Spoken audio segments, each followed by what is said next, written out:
আসসালামু আলাইকুম, সবাইকে অনেক অনেক স্বাগতম। আজকে আমরা ত্রিকোণমিতিক অনুপাতের আরেকটি গুরুত্বপূর্ণ অঙ্ক সলভ করার চেষ্টা করব। এখানে দেওয়া আছে টেন থিটা সমান এ বাই বি। বলেছে যে আমাদের এই A sine theta minus B cos theta divided by A sine theta plus B cos থিটার মান কত বের করতে।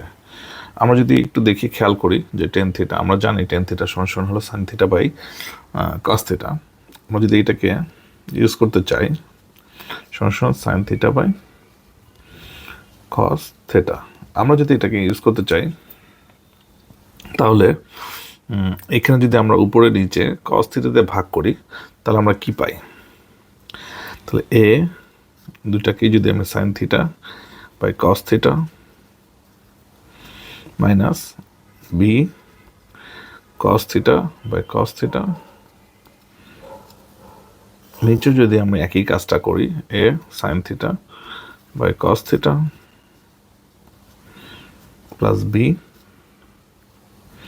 কস থিটা বাই কস থিটা, এখানে কস থিটা চলে যাচ্ছে। তো আমরা এখানে পাচ্ছি A tan theta minus B A tan theta minus B.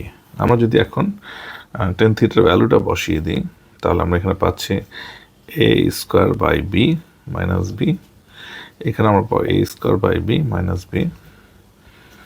তাহলে আমরা পাচ্ছি উপরে এখানে প্লাস, এটা প্লাস হবে, এটা প্লাস হবে, এখানে প্লাস ছিল।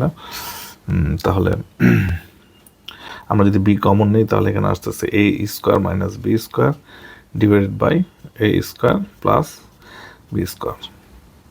এটাই আমাদের A sine theta minus B sine theta এর মান, অ্যান্সার। সো আমরা খুব সহজেই ত্রিকোণমিতিক অনুপাতটা ব্যবহার করে এই প্রবলেমটাকে সলভ করতে পারি। সবাইকে অনেক অনেক ধন্যবাদ। আজকে এই পর্যন্তই।